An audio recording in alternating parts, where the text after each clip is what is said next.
네, 안녕하세요. 보수주의 책방입니다. 네, 오랜만에 인사드립니다. 벌써 날씨가 따뜻한 봄이 돼서 벚꽃이 만개한 날씨가 되었습니다. 다들 꽃구경도 가시고 늘 행복한 날만 있기를 바라겠습니다. 오랜만에 갖고 온 책은요, 질서의 소멸이라는 책입니다. 우리 대한민국의 국제정치의 대가이신 이충근 박사님의 신작입니다. 이충근 박사님의 질서의 소멸, 이제부터 시작합니다.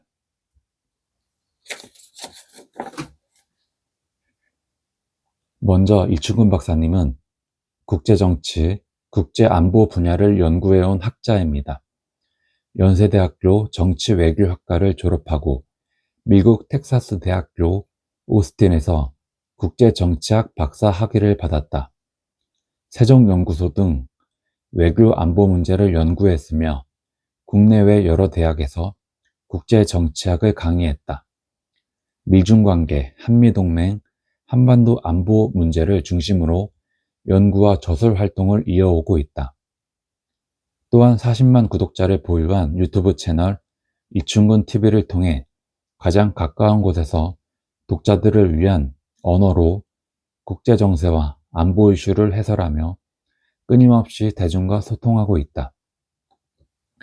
급변하는 국제정세 속에서 트럼프는 그 어느 때보다 신속하게 현재의 국제 질서를 재편하려 한다.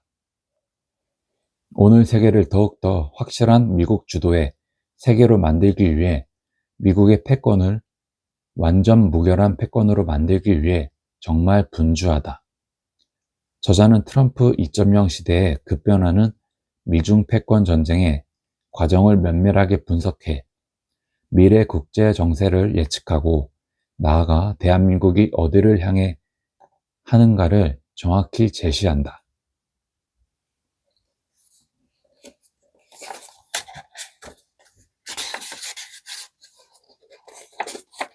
질서의 소멸, 7가지 키워드로 보는 국제 질서의 대전환.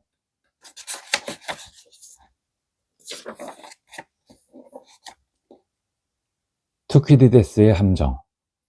기존 패권 국가가 부상하는 신흥 강국을 견제하는 과정에서 필연적으로 전쟁이 발발한다. 고대 그리스 역사가 투키디데스, 펠로폰네소스 전쟁사 중. 프롤로그. 국제정치학이라는 학문을 필생의 업으로 삼아 학자의 길을 걸어온 시간도 거의 반세기가 흘렀지만 지난 1년처럼 국제정치의 흐름이 격동적으로 변한 세월도 별로 없었다. 트럼프의 두 번째 임기가 시작된 2015년 1월 20일 이후에 국제정치는 눈코 뜰 새 없을 정도로 바쁘게 진전되었다. 오늘날의 미국과 같이 막강한 나라는 일찍이 있어 본 적도 없었고, 또한 트럼프 대통령처럼 막강한 지도자도 있어 본 적이 없었다. 그럼에도 불구하고 세상의 많은 평론가, 학자들이 미국의 시대는 저물었어. 미국 유일 패권국의 시대는 지나갔어. 오늘날은 중국과 러시아 등 적어도 3개의 강대국이 세계를 지배하는 시대야 라고 말한다. 이렇게 말하는 사람들은 국력을 평가하는 아주 원천적인 지표인 GDP와 국방비 자료도 세심하게 살펴보지 않는 게으른 사람들이다. 그 누구도 미국이 유일 패권국임을 부인하지 않았던 1990년, 즉 소련이 붕괴되고 미국 홀로 우뚝 서 있던 그 해에 미국의 GDP가 세계 전체에서 차지하는 비중은 26%였다. 다수의 평자들이 미국의 시대는 끝났다고 말하는 2025년 미국의 GDP가 세계 전체에서 차지하는 비율은 여전히 26%이다. 지난 35년 동안 미국의 경제력이 세계에서 차지하는 비중은 전혀 줄어들지 않았는데 평자들은 미국의 시대는 끝났다고 말하는 것이다. 국방비 지출이라는 또 다른 지표를 살펴보자. 미국의 국방비가 세계 전체 국방비에서 차지하는 비율 역시 변함이 없다. 모두가 미국을 유일 패권국이라고 보던 1995년 미국의 국방비가 세계 전체에서 차지하는 비중은 30에서 35% 정도였다. 똑같이 35년이 지난 2025년 미국의 국방비가 세계 전체에서 차지하는 비중은 오히려 더욱 늘어나 약 40%에 이르고 있다. 그런데도 다수의 평자들은 입버릇처럼 미국의 시대는 저물었다고 말한다. 한국 서점가의 미국 관련 서적 대부분도 미국의 시대는 끝났고 다극체제가 도래했다는 제목들을 달고 있다. 미국의 좌파 언론들이 무조건 비판하는 트럼프는 우리나라에서 더욱 부정적인 인물이 되고 말았다. 한국 국민들이 2024년 11월 미국 대선에서 투표했다면 도널드 트럼프와 카말라 해리스의 득표율은 11% 대 89%였으리라는 황당한 여론조사조차 있을 정도다. 그러나 트럼프는 지난 2024년 미국 대통령 선거에서 압승을 거두었고 선거전을 벌이는 동안에도 트럼프의 지지율은 카말라 해리스 후보에게 뒤처진 적이 없었다. 이 같은 엉터리 국제정치학이 계속 행행하는 사실을 두고만 볼 수 없었다. 마침 4일다 경제에서 운영하는 유튜브 채널 출연을 부탁했다. 저자는 지난 2017년 5월부터 이충근의 국제정치라는 유튜브 채널을 운영해오던 중이었지만 더 많은 한국 국민들에게 올바른 관점을 알려드려야겠다는 소망으로 4일다 경제에 출연하기로 했다. 예상을 뛰어넘는 다수의 국민들이 저자의 해설을 시청해 주셨다. 시청자들은 대부분 투자에 관심이 많으신 분들이다. 세계 정치의 지정학적 변동에 예민한 감각을 가진 분들이었고 그들이 저자의 관점에서 좋은 반응을 보여준 것이다. 저자는 100만 명이 훌쩍 넘는 많은 분들이 방송을 시청해 주셨다는 사실에 고무되었다. 빈번하지는 않더라도 적어도 한 달에 한 번 정도 정기적으로 4일다 경제에 출연해 국제정치를 설명드리려 했다.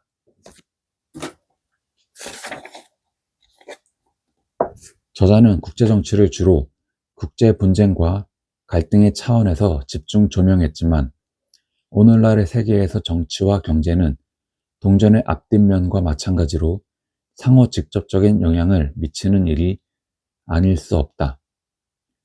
그래서 지정학은 직영학과 동의어가 되어버렸을 정도다.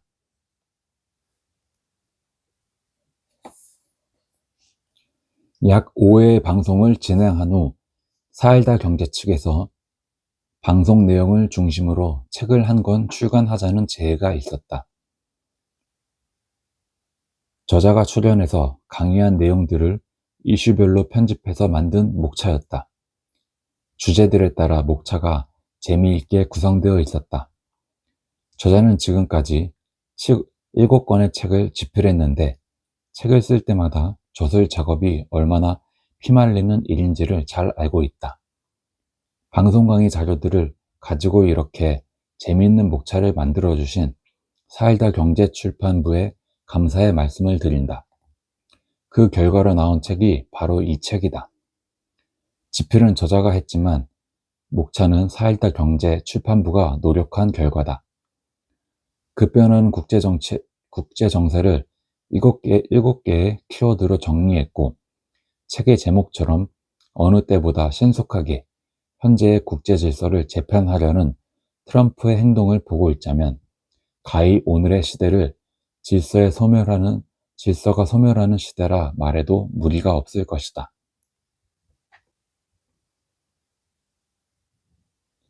저자는 오늘의 세계를 미국 주도의 세계라고 본다. 트럼프 대통령은 미국의 패권을 완전한 패권으로 만들기 위해 정말 분주하다.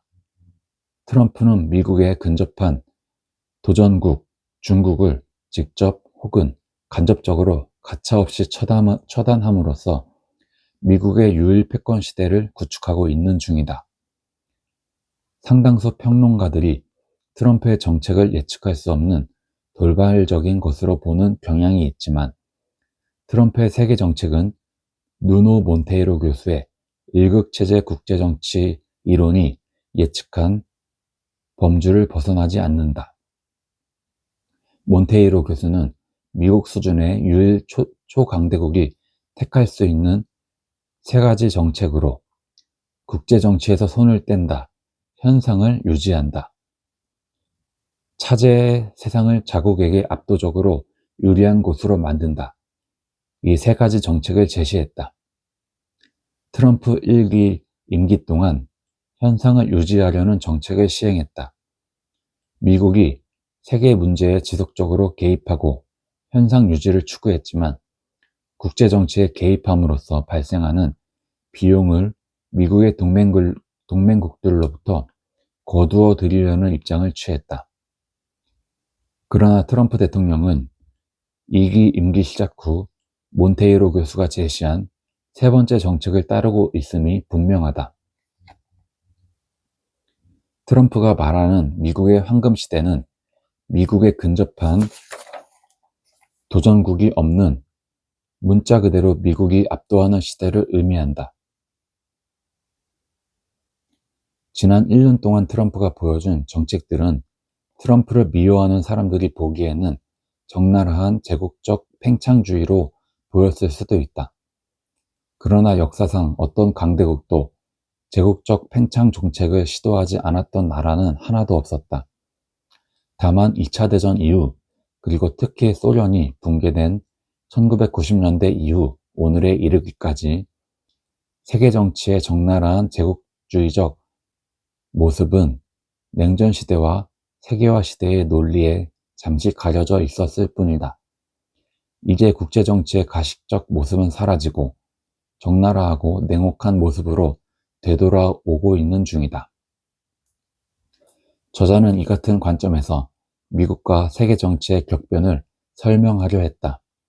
그러기 위해 오늘날 세계 정치를 7개의 키워드로 나누어 분석했다. 7개의 키워드 중 단연 첫 번째는 트럼프다. 트럼프는 자신이 원하는 미국의 황금 시대를 구축하기 위해 세계를 변화시키고 있다. 트럼프가 원하는 세계를 위해 트럼프가 직접 다룰 대상은 당연히 시진핑의 중국이다. 그렇게 두 번째 키워드로 시진핑을 선정했다. 세 번째 키워드는 중국과 미국의 주요 대결인 경제전쟁을 상징하는 관세다. 미국이라는 나라는 자신의 패권을 결코 평화적으로 양보할 수 있는 나라가 아니다. 미국은 총칼로 싸우기 이전 평화적인 방법으로 도전국을 물리쳐온 전통이 있는 나라다. 1945년 이래 미국의 경제전쟁에 의해 무너진 도전자들 중 소련, 일본이 있다. 미국이 중국이라는 도전자에게 본격적인 경제전쟁을 시작한 해는 트럼프 1기 재임 중인 2018년이었다. 2025년 두 번째 임기를 시작한 트럼프 대통령은 중국의 도전을 완전히 제압하겠다는 기세로 중국을 몰아붙이고 있는 중이다.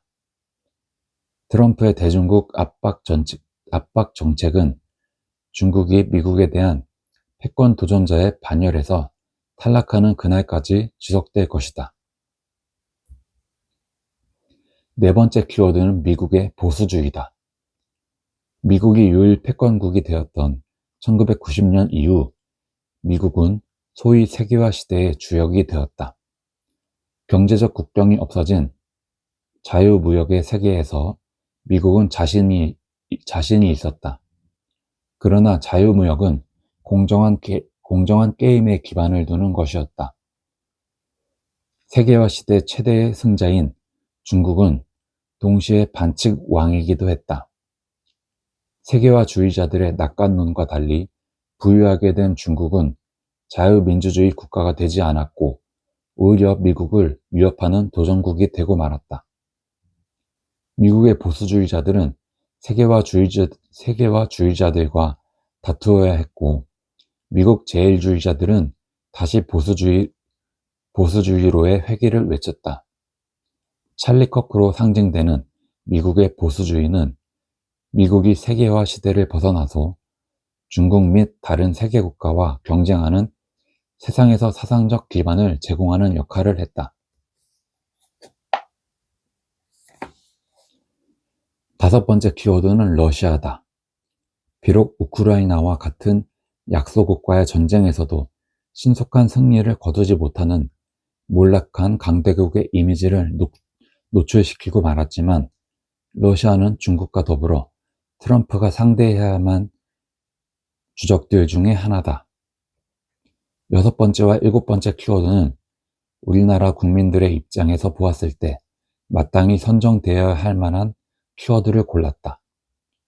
북한 문제와 한국 문제를 키워드로 선정되었는데, 결국 우리가 세계 정치를 분석하는 이유는 우리의 현실을 더욱 깊게 파악하고 우리의 미래를 개선할 수 있는 방안을 찾기 위해서일 것이다. 트럼프 행정부는 일기 시절 북한 문제에 큰 신경을 쏟았지만, 2기의 임기를 시작한 1년 동안 북한 문제에 대해서는 거의 언급조차 없었다. 그러나 관심이 없다는 말은 결코 아니다. 트럼프는 여전히 북한의 핵을 완전히 검증 가능하게 되돌이킬 수 없게 해체한다는 목표를 가지고 있으며, 궁극적으로 북한에 트럼프 리조트 호텔을 건설하는 것을 목표로 한다. 한마디로 지금의 북한을 체제 변경시키는 것이 트럼프의 목표다. 트럼프의 한국 정책은 우리가 하기에 따라 대박의 기회가 될 수 있다.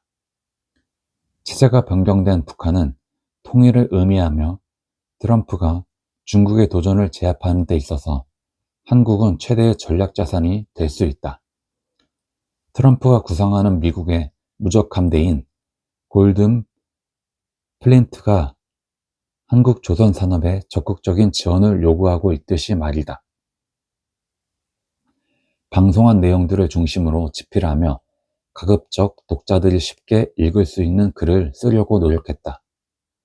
귀향에 출간했던 책들과 달리 일일이 학술적인 각주를 달지 않는 이유다. 책을 만드는 과정에서 수고해 주신 안민관 부사장과 사회다경제 출판 담당 직원들에게 감사드리지 않을 수 없다. 항상 저자와 대담을 진행해준 달란트 투자의 CCO 이래학 선생님과 항상 저자와 소통해주신 박혜경님에게도 감사드린다. 스펠링 체크, 문장의 이해력 체크 등 시간이 제법 소요되는 과정에서 저자가 집필했던 다른 모든 책과 마찬가지로 정성스럽게 작업해준 아내에게도 감사드린다. 이 책이 많은 독자들에게 국제정치의 실상을 이해하는 데 도움이 될 수 있는 관점을 제공할 수 있다면 그것은 저자의 가장 큰 기쁨이 될 것이다. 2026년 1월 25일 저자 이충근.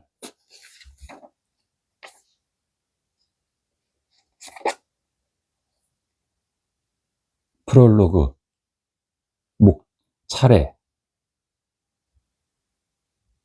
프롤로그 1장 첫 번째 키워드 트럼프 2.0 새로운 질서의 시대가 다가온다. 세계 최강대국 미국의 변치 않는 글로벌 안보 전략 1. 트럼프 정부의 세계 질서 재편 로드맵 2. 트럼프식 거래의 기술과 동맹 재구성 3. 트럼프 2.0 신글로벌 전략 2장 두 번째 키워드 시진핑 침몰하지 않는 항공모함 중국이 무너진다. 중국 경제의 성장 둔화와 중국 공산주의 체제의 한계 1. 패권 국가를 꿈꾼 시진핑의 착각 제국의 위기 2. 중국이 가진 가장 큰 딜레마 3. 중국 공산주의 체제의 붕괴 시나리오 3장. 세 번째 키워드 관세. 패권 국가를 향한 총성 없는 경제 전쟁. 중국과 미국의 자원, 기술, 자본시장을 향한 첨예한 대립. 1. 끝나지 않는 미중 관세 전쟁. 2. 트럼프의 관세 정책이 불러올 세계 경제의 미래. 4장. 네 번째 키워드 신보수주의. 찰리 커크와 새로운 보수의 탄생. 불공평한 출발선을 인정하기 시작한 2030 청년 세대. 1. 찰리 커크가 던진 새로운 보수의 불씨. 2. 새로운 보수의 출현. 5장. 다섯 번째 키워드 러시아. 몰락한 패권국가 러시아의 미래. 러시아 우크라이나 전쟁 이후 재편된 세계 질서의 흐름. 1. 러시아 우크라이나 전쟁. 2. 유럽의 재무장과 안보 패러다임의 변화. 3. 푸틴 체제의 미래. 6장. 여섯 번째 키워드 북한. 트럼프의 대북 전략과 코리아 패싱. 미국 패권 전쟁 속 북한 비핵화의 의미와 향방. 1. 북한의 내부 변화와 흔들리는 김정은 체제. 2. 트럼프의 대북 전략과 코리아 패싱. 7장. 일곱 번째 키워드 대한민국. 2026년 새로운 대한민국의 출발. 역사적 변곡점에서 선 한반도의 미래. 1. 한미동맹 가장 중요한 대한민국의 전략적 자산. 2. 전실 작전 통제권과 주한미군의 미래. 3. 통일 한국 미래 시나리오. 마지막 에필로그.